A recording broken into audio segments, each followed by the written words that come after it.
والصلاۃ والسلام علی رسول اللہ۔ ہمارے لیے بڑی خوشی کی بات ہے کہ ہمارے اساتذہ کرام اور کچھ مشائخ الحمدللہ جن سے ہم استفادہ کرنے والے ہیں، اور یہ مجلس انہی کی ہے، اور تعارف بھی ان کا اپنا کلام ہوگا، تو زیادہ باتیں نہ ہوں۔ میں صرف اتنا کہنا چاہوں گا مشائخ کے تعارف میں کہ شیخ محترم شیخ محمد رحمانی سنابلی مدنی حفظہ اللہ و تولیٰ، صدر مرکز Abul Kalam Azad Islamic awakening centre, آپ صدر ہیں اور رئیس الجامعہ ہیں، رئیس المرکز ہیں، اور الحمدللہ ہم خطابات میں شیخ کو سنتے ہوں گے، دیکھتے ہوں گے۔ شیخ کی شخصیت کوئی تعارف کی محتاج نہیں۔ اب میں بڑے ہی ادب و احترام کے ساتھ استاد محترم فضیلت الشیخ محمد رحمانی سنابلی مدنی حفظہ اللہ سے گزارش کرتا ہوں کہ آپ ہم طلباء کو اپنے قیمتی نصائح سے نوازیں، جن کی روشنی میں ہم اپنی زندگیوں کو سنوار سکیں۔ السلام علیکم ورحمۃ اللہ وبرکاتہ۔ بسم اللہ الرحمن الرحیم،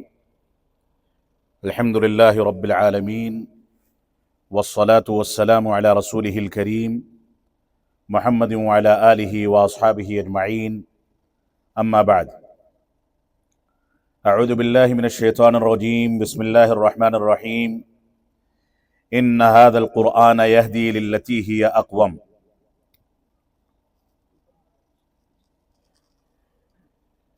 سعودی عرب کے قصیم کے اس معروف علاقے کی جامعۃ القصیم کے ہمارے احباب، جن کا تعلق وطن عزیز ہندوستان اور پڑوسی ملک نیپال سے ہے، جو یہاں پر حاضر ہوئے ہیں اور جامعۃ القصیم کے مختلف شعبہ جات اور مختلف فیکلٹیز کے اندر زیر تعلیم ہیں۔ کچھ کا تعلق معہد اللغہ سے ہے، کچھ کلیہ میں زیر تعلیم ہیں، کچھ ماجسٹیر کے یعنی ایم اے کے مرحلے میں تعلیم حاصل کر رہے ہیں،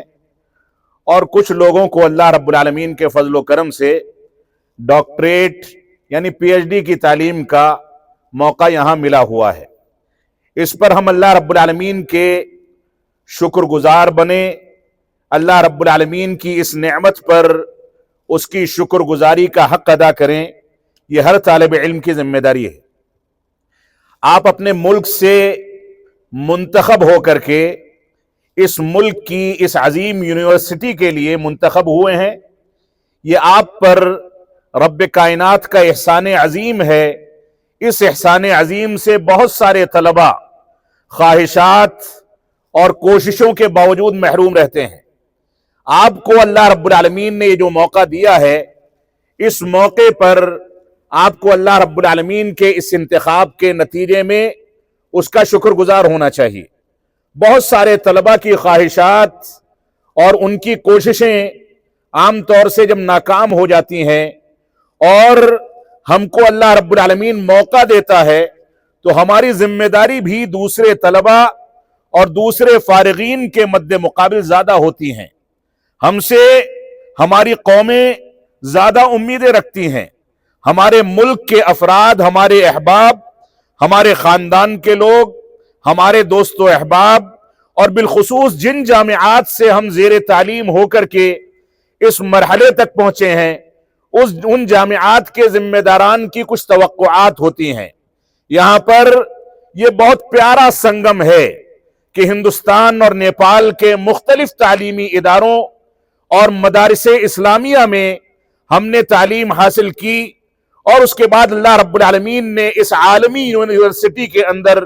ہم کو ایک ساتھ بیٹھنے کا موقع دیا۔ یہ دائرہ محدود دائرے سے وسیع ہو کر کے اتنا وسیع ہو گیا کہ آپ انٹرنیشنل ایک پیمانے پر پہنچ کر کے تعلیم حاصل کر رہے ہیں۔ اس وجہ سے آپ کی ذمہ داریاں دوسرے طلباء اور دوسرے علماء کے بالمقابل زیادہ حساس ہونی چاہیے۔ آپ کو اللہ رب العالمین کی شکر گزاری کے لیے اپنے اندر زیادہ جذبہ پیدا کرنا چاہیے۔ اس احساس کے ساتھ میں چند باتیں آپ کے سامنے رکھوں گا۔ آپ اپنے ملک کے بارے میں، اپنے ملک کے ماحول کے بارے میں، ملک میں پہنچنے کے بعد آپ کو جو حالات ملتے ہیں اس کے بارے میں یہاں رہتے ہوئے فکر مند ہوتے ہیں۔ آپ کے سامنے چیلنجز ہیں کہ ہم نے اعلیٰ تعلیم تو حاصل کر لی، ہم ڈاکٹریٹ تو کر لیتے ہیں، ایم اے کی تعلیم تو حاصل کر لیتے ہیں، اسلامی علوم میں مختلف فیکلٹیز میں پہنچ کر کے ہم کو مختلف تخصصات میں تعلیم حاصل کرنے کا موقع ملتا ہے، لیکن حقیقت یہ ہے کہ جانے کے بعد آپ کے سامنے ایک لمبی قطار ہوتی ہے، فکر ہوتی ہے کہ ہم کیا کریں گے، ملکی حالات ہم کو کن چیزوں کا سامنا کرنے پر مجبور کریں گے، ہم حالات کے بارے میں یہاں بیٹھ کر کے جو کچھ سنتے ہیں اس کا نتیجہ کیا نکلے گا، ہمیں ایک خوف بھی ہوتا ہے، اور دوسری جانب ہم جب تجربہ کرتے ہیں تو تجربے کے نتیجے میں اور ذمہ داران اور اپنے بڑوں سے جڑنے کے نتیجے میں ایک سکون کی سانس لینے کا موقع بھی ملتا ہے۔ بلکہ میں یہاں پر اس بات کی صراحت کرنے کو اپنی ذمہ داری سمجھتا ہوں کہ ملک نیپال یا وطن عزیز ہندوستان یا دنیا کے جس بھی خطے سے یہاں پر سعودی عرب کے باہر سے لوگ آ کر کے تعلیم کے حصول میں لگتے ہیں، ان کے لیے دین کی دعوت و تبلیغ کے مواقع سعودی عرب سے کہیں زیادہ سازگار ماحول میں ان کے اپنے علاقوں میں موجود ہیں۔ ضرورت اس بات کی ہے کہ آپ ملک کے آئین، ملک کے قوانین کو سمجھیں، اس کا احترام کریں، قانون کے دائرے میں رہ کر کے زندگی گزارنے کے ہنر سے آپ متصف ہوں، آپ اپنے بڑوں سے تعلقات بنائیں، آپ نے حقوق کے بارے میں جو کچھ یہاں پر پڑھا ہے یا اپنے مدارس میں پڑھا تھا یا نہیں پڑھ سکے تو علماء سے جڑ کر کے ان چیزوں کو سیکھیں کہ کن کے حقوق کیا ہیں۔ جہاں ایک جانب آپ کے اوپر ماں باپ کے حقوق ہیں، خاندان کے حقوق ہیں، رشتہ داریوں کے حقوق ہیں، وہیں دوسری جانب پڑوسیوں کے حقوق ہیں، جہاں پر مذہب کی تعین ختم ہو جاتی ہے، جہاں مذہب کی تفریق ختم ہو جاتی ہے، وہیں دوسری جانب آپ جس ملک سے آتے ہیں اس ملک میں مختلف مذاہب کو ماننے والے یا مذاہب کا انکار کرنے والے کمیونسٹ یا دوسری افکار سے متاثر افراد آپ کے انتظار میں بیٹھے ہیں۔ وہ انتظار کریں نہ کریں، آپ کو ایسے حالات بنانے ہیں کہ آپ توحید کے پیغام کو ان تک پہنچا سکیں، آپ بتا سکیں کہ ملک کے آئین کی روشنی میں آپ کس انداز سے دنیا کے اندر ایک کام کر سکتے ہیں، سنجیدگی کے ساتھ دوسروں کے سامنے اپنا پیغام پہنچا سکتے ہیں۔ اس جامعہ کی چہار دیواری میں مختلف مدارس اسلامیہ کے یا مختلف تہذیبوں کے یا مختلف علاقوں کے طلباء کے ساتھ بیٹھ کر کے آپ کے لیے سب سے بڑی خصوصیت یہ ہے کہ آپ کو مختلف تہذیبوں کو سمجھنے کا، مختلف زبانوں کو سمجھنے کا، مختلف قوانین اور ضوابط کو سمجھنے کا جو موقع ملتا ہے، اس سے آپ کے تجربات بڑھتے ہیں۔ آپ اپنے وطن واپس جانے کے بعد ان تجربات کی روشنی میں، ملکی حالات کی روشنی میں اور سنجیدہ بنیادوں پر، علمی بنیادوں پر بڑوں سے مشورہ کر کے، ان پر اعتماد کر کے، سنجیدہ فیصلے لے کر کے کچھ ایسے کارنامے انجام دے سکتے ہیں جن کارناموں کے لیے دنیا پیاسی ہے۔ دنیا نے ترقی کر لی۔ ابھی ہم کل بعض مشائخ کے ساتھ تھے، بریدہ کی سڑکوں سے گزر رہے تھے، اچانک ذہن میں یہ بات آئی کہ 10-20 سال پہلے بریدہ میں اتنی رونق نہیں ہوا کرتی تھی، یہ شہر اتنا ترقی یافتہ نہیں تھا۔ جب ان کے سامنے یہ بات بیان کی گئی تو انہوں نے برملا کہا، یہ ترقی اگر دین کے تناظر میں ترقی ہے اور اس ترقی کے ساتھ ساتھ دین کا شعور بھی ترقی پاتا ہے، تب تو ہم اس ترقی کو ترقی سمجھتے ہیں، ورنہ یہ تنزلی ہے۔ حقیقت میں آپ کو دنیا کی ترقی کے ساتھ ساتھ توحید اور اتباع اور فہم سلف صالحین کی جو روح ہے اس کے مطابق دنیا کو ایک نور دکھانا ہے، ایک روشنی دکھانی ہے، تاریکی سے نکال کر کے، ظلمت سے نکال کر کے صحیح انداز کی ڈگر پر لا کر کے کھڑا کرنا ہے۔ یہ آپ کی دعوتی ذمہ داری ہے۔ اس سلسلے میں بہت ساری چیزیں آپ کے سامنے رکھی جا سکتی ہیں، لیکن میں اختصار کے ساتھ بعض باتیں آپ کے سامنے رکھوں گا۔ میں نے ابتدا میں جو آیت کریمہ آپ کے سامنے تلاوت کی تھی اس میں اللہ رب العالمین نے ارشاد فرمایا، ان ھذا القرآن یہدی للتی ہی اقوم۔ یہ قرآن ایک ایسی کتاب ہے جو سب سے زیادہ سیدھا راستہ دکھاتی ہے، سب سے زیادہ سیدھا راستہ دکھانے والی کتاب یہ قرآن مجید ہے۔ لہذا اس قرآن مجید کو آپ اپنا اوڑھنا بچھونا بنائیے۔ یہ قرآن مجید رسول اکرم صلی اللہ علیہ وسلم پر اسی سرزمین سے متصل مکہ مکرمہ کے غار حرا میں سب سے پہلے نازل ہوتا ہے، تو اللہ رب العالمین حکم دیتا ہے کہ اقرأ بسم ربک الذی خلق، اے اللہ کے نبی صلی اللہ علیہ وسلم آپ پڑھیے اس رب کے نام سے جس نے آپ کو پیدا کیا ہے۔ جہاں قرآن مجید کی پہلی آیت کریمہ نازل ہوئی وہیں پر رسول اکرم صلی اللہ علیہ وسلم نے فرمایا کہ ما انا بقاری، میں پڑھا لکھا نہیں ہوں تو کیا پڑھوں۔ جہاں قرآن مجید کی ابتدا ہوتی ہے وہیں فرمان رسالت کی ابتدا ہوتی ہے، اور اس کے بعد جب اماں خدیجۃ الکبریٰ رضی اللہ تعالیٰ کے پاس جاتے ہیں تو وہ جو سبق بتاتی ہیں، جس ذریعے سے تسلی دیتی ہیں، اس میں فوراً انہوں نے کہا کلا واللہ لا یخزیک اللہ ابدا، اللہ کی قسم اللہ رب العالمین آپ کو ضائع نہیں کرے گا۔ اس کے اسباب ہیں، آپ رشتہ داریوں کو جوڑتے ہیں، دوسروں کی خدمت کرتے ہیں، مدد کرتے ہیں، دوسروں کا بوجھ اٹھاتے ہیں، دوسروں کو اپنی محنت کی کمائی دے کر کے ان کو پالتے ہیں، ان کا سہارا بنتے ہیں۔ بہت ساری صفتیں ہیں جو انسانیت کو قائم رکھنے، شرافت کی بنیادوں پر آپ کی ترقی کے راستے کو ہموار کرنے کے لیے اس روایت کے اندر ذکر کر دی گئی۔ میں یہاں پر آپ سے ایک جانب آپ کو اس بات کی طرف تنبیہ کر رہا ہوں کہ آپ کے اندر کچھ خدشات ہیں کہ ہم ملک میں جانے کے بعد کیا کریں گے، اور دوسری جانب اسلام کی یا رسول اکرم صلی اللہ علیہ وسلم پر وحی کی ابتدا کے ساتھ جو سلسلہ ہے وہ سلسلہ ہم کو اسی ماحول میں، بلکہ اگر دیکھا جائے تو مکہ کے دور کے اس ماحول کے مقابلے میں آج کا ماحول بہت زیادہ سازگار ہے، پرامن ہے، آپ قانون کے دائرے میں رہتے ہوئے بہت کچھ انجام دے سکتے ہیں، تو آپ کو اس سے ایک عبرت ملتی ہے، ایک سبق ملتا ہے،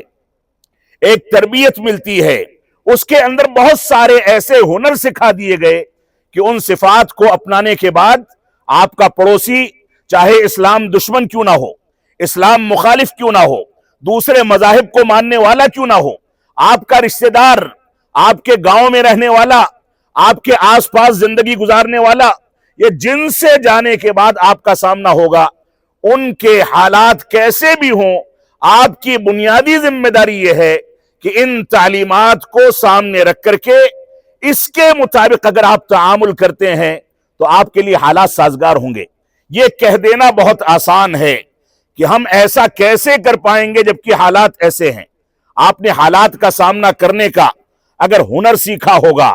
آپ نے لوگوں سے تعلقات بنائے ہوں گے، لوگوں کے حقوق کا ہنر سیکھا ہوگا، تو ایسی صورت میں میں اس شکوے کو کوئی شکوہ نہیں سمجھتا۔ میں سمجھتا ہوں کہ ایک مومن اور ایک باصلاحیت طالب علم اور ایک باعمل عالم دین اگر دین اسلام کو مکمل تواضع، انکساری، اخلاص، تقوی اور پرہیزگاری کے ساتھ سمجھتا ہے اور اللہ رب العالمین کے ہاں جواب دہی کے تصور کے تحت اس کے مطابق چلتا ہے، تو اس کے لیے سازگار ہیں حالات دنیا کے ہر خطے میں،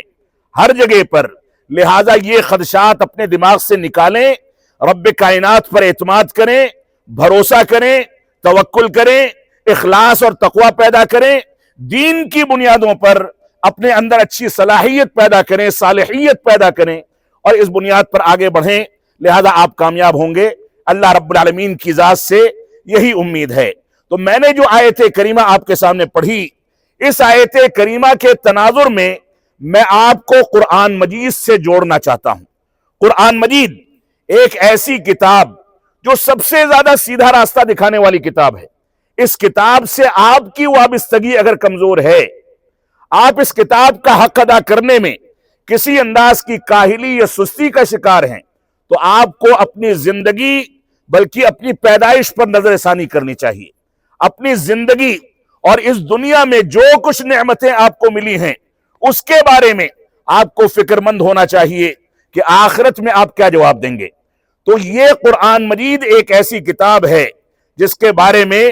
ملتا ہے کہ ان اللہ یرفع بہذا الکتاب اقواما ویضع بہ آخرین، کہ ایک ایسی کتاب ہے جس کتاب کو سمجھنے،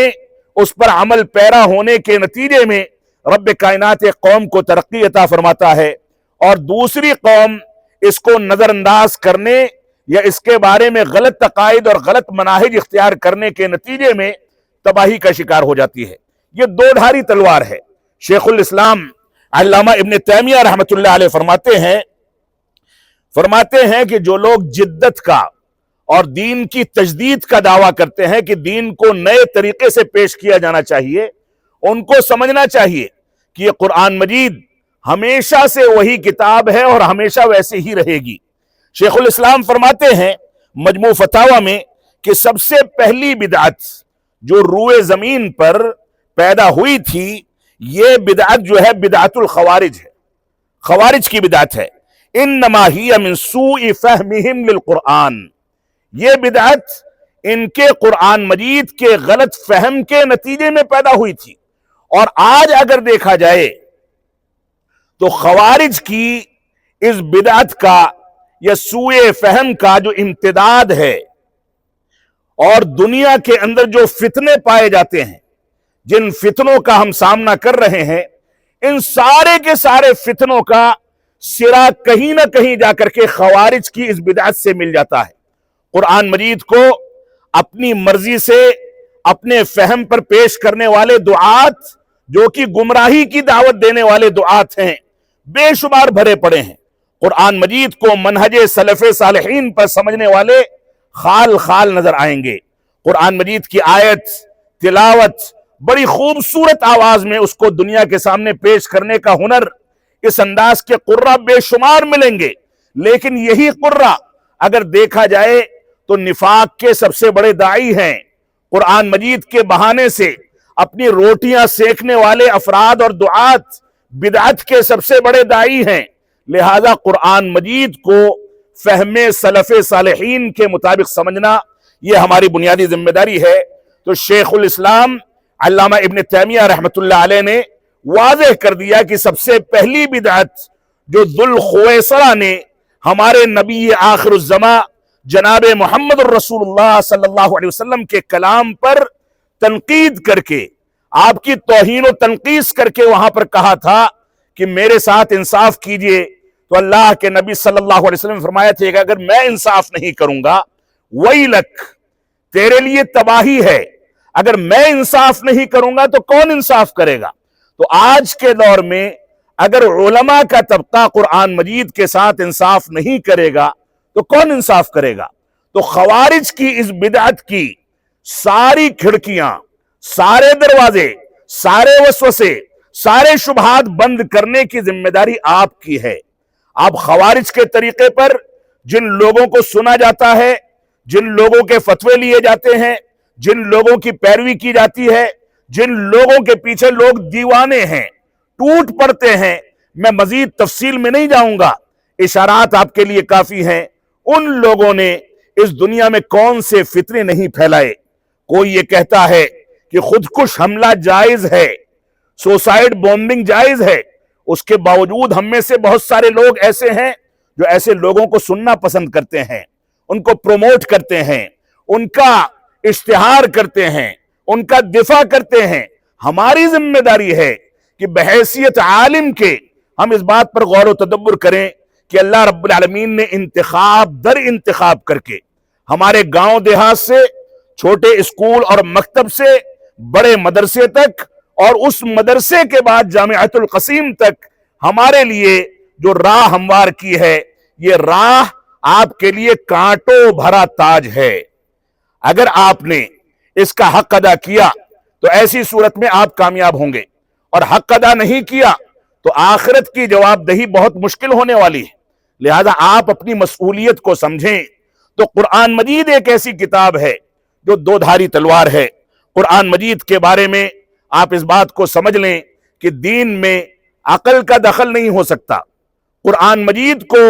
اپنی مرضی سے لوگوں کے سامنے پیش کرنے والے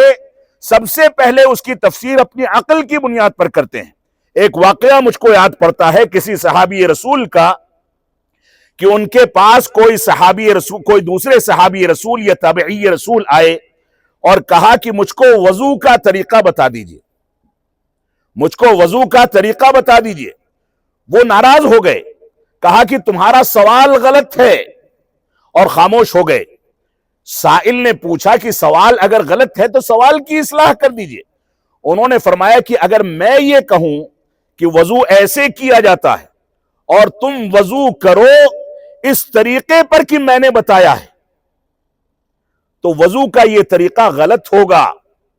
کیونکہ ہماری نیت صالح ہونی چاہیے۔ ہم مرجع و مصدر کس کو سمجھتے ہیں؟ وہ بنیاد ہے۔ لہذا تم اس بات کو سمجھ کر کے چلو کہ تم مجھ سے یہ سوال کرو کہ مجھ کو بتائیے کہ رسول اکرم صلی اللہ علیہ وسلم نے وضو کرنے کا طریقہ کیسے سکھایا ہے، کیسے بتایا ہے۔ دین میں اپنی رائے یا اپنی عقل کا دخل کرنے والے ہمیشہ دنیا کو فتنوں میں مبتلا کرتے ہیں۔ اس وجہ سے ہماری ذمہ داری ہے کہ ہم فتنوں سے اپنے آپ کو محفوظ رکھیں۔ شیخ الاسلام علامہ ابن تیمیہ رحمۃ اللہ علیہ کا ایک قول ہے کہ الفتنۃ لہا سببان، فتنے کے دو سبب ہوتے ہیں، یا تو ضعف العلم یا ضعف الصبر، علم کی کمزوری یا صبر کی کمزوری۔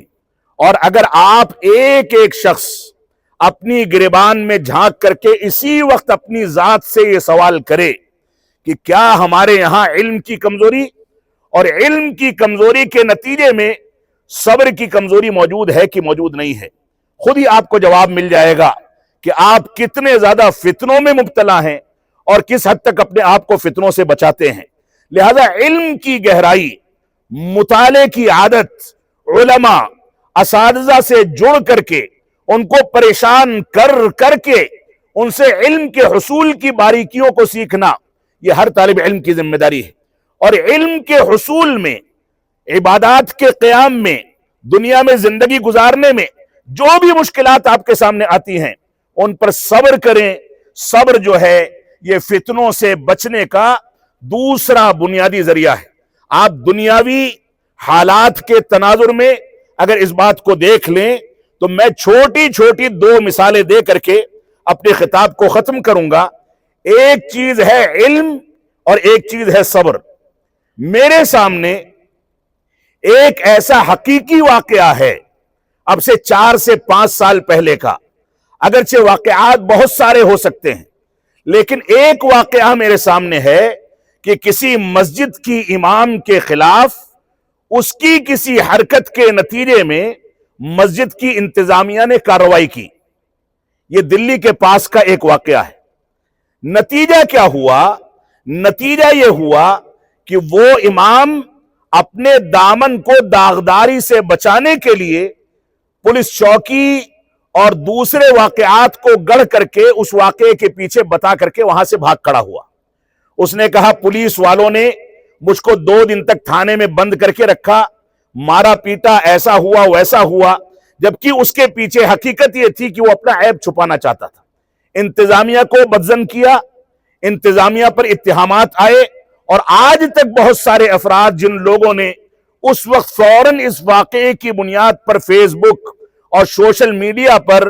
پورا واویلا کھڑا کیا تھا، آج تک حقائق سے واقف نہیں ہے۔ یہاں پر علم کی کمزوری کے نتیجے میں لوگ یہ سمجھ رہے ہیں کہ غلطی انتظامیہ کی ہے، اور ایسے ہی صبر نہیں تھا۔ اگر وہ صبر کرتا تو شاید اس کا وہ عیب، جس عیب کی بنیاد پر اس کے خلاف کارروائی کی گئی، ہو سکتا ہے کہ اللہ رب العالمین کے دربار میں اس کی معافی آسان ہوتی۔ صبر کرتا، تحمل سے کام لیتا، سوچتا کہ انسان ہوں، غلطی ہو گئی۔ لہذا ہمارے اندر صبر و تحمل اور علم کی گہرائی یہ بہت بنیادی مسئلہ ہے، اور یہ علامت ہے جو لوگ علم میں گہرائی اور باریکی رکھتے ہیں ان کے مزاج میں عموماً صبر و تحمل کی صفت پائی جاتی ہے۔ وہ سنجیدہ ہوتے ہیں، واویلا کھڑا نہیں کرتے، فوراً کسی چیز پر آپے سے باہر نہیں ہو جاتے۔ ان کے خلاف لوگ بکا کریں، اتہام لگایا کریں، ان کو بدنام کیا کریں، اس کے باوجود خاموشی سے ایک کان سے سنتے ہیں، دوسرے کان سے نکال دیتے ہیں۔ کیوں؟ کیونکہ وہ جانتے ہیں کہ میرا اللہ رب العالمین سے تعلق اگر پاکیزہ ہے تو دنیا بدنام کرتی رہے. عزت دینے والا رب کائنات ہے, عزت دینے والا اللہ رب العالمین ہے. لہذا ہماری یہ ذمہ داری ہے کہ ہم دنیا کو راضی کرنے, دنیا کو خوش کرنے, دنیا کے سامنے اپنی شہرت یا اپنی کامیابی کے قصے گوانے کے لیے حالات پیدا نہ کریں, بلکہ ہمارے اور ہمارے پالنہار رب کائنات کے درمیان کا رشتہ اگر پاکیزہ ہے, اخلاص کی بنیاد پر ہے, تو دنیا کچھ بھی کہے, اسی اخلاص کی بنیاد پر جو رشتے اس ملک میں یا اس سے پہلے, اس کے قیام سے پہلے علماء کرام نے اپنی عوام سے بنائے اور ان لوگوں نے علمی بنیادوں پر کارنامے انجام دیے, آج یہ جامعات انہی کارناموں کو دنیا کے سامنے پیش کرنے کے لیے قائم کیے گئے ہیں. آپ یہاں آتے ہیں, صحیح بخاری کے دروس لیتے ہیں, صحیح مسلم کے دروس لیتے ہیں, آپ یہاں آتے ہیں ہندوستانی علماء کی کتابوں کا مطالعہ کرتے ہیں, آپ یہاں آتے ہیں یہاں کے بہت سارے فاضل علماء جو گزر چکے ان کے علم سے فیضیاب ہوتے ہیں. یہ اس بنیاد پر ہے کہ یہ علماء جب تک اس دنیا میں رہے انہوں نے اس بات کی پرواہ نہیں کی کہ دنیا کیا کہے گی, اپنے اور رب کائنات کے رشتے کو مضبوط بنایا اور اسی بنیاد پر یہ کامیاب ہوئے. اور ان کی کامیابی کی دلیل ہے کہ ہر مجلس میں, ہر کلاس میں, ہر مسجد میں, ہر خطبے میں ان کا ذکر خیر کیا جاتا ہے. حدیث بیان کی جاتی ہے تو فلاں نے صحیح کہا, فلاں نے ضعیف کہا. یہ ان کے اخلاص کے نتائج ہیں جو قیامت تک یہ دنیا دیکھتی رہے گی. اللہ رب العالمین ہم کو بھی اسی انداز سے اخلاص پیدا کرنے اور صحیح انداز سے قرآن و سنت کی پیروی کرنے کی توفیق عطا فرمائے. یہ قرآن مجید چاہے اس کی تلاوت کو چھوڑا جائے یا ایسے ہی اس پر عمل پیرا ہونے کو چھوڑا جائے, یہ قرآن مجید جو ہمارے درمیان فیصلہ کن کتاب ہے, اس سے فیصلے نہ کیے جائیں یا ایسے ہی اس قرآن مجید سے شفا یابی حاصل نہ کی جائے, اس کی تلاوت کو چھوڑ دیا جائے. یہ سارے کے ساری چیزیں ہمارے لیے رب کائنات سے دور بھاگنے کی چیزیں ہیں. اللہ رب العالمین ہم کو قرآن مجید کی تلاوت کے مقاصد کو سمجھنے کی توفیق عطا فرمائے, اس کا علم حاصل کرنے, اس پر عمل کرنے, اس کے ذریعے رب کائنات کو یاد کرنے, ثواب کا حصول کے راستے پر چلنے اور شفا یابی حاصل کرنے کے جو ذرائع ہیں جو قرآن مجید کی تلاوت کے مقاصد میں شامل ہیں, ان چیزوں کو اپنانے کی رب کائنات ہم کو توفیق عطا فرمائے. ہم جب تک جئیں تب تک اسلام پر جئیں, جب ہمارا خاتمہ ہو تو ایمان پر ہو. وصلی اللہ علی نبینا محمد وعلی آلہ وصحبہ وسلم. والسلام علیکم ورحمۃ اللہ وبرکاتہ.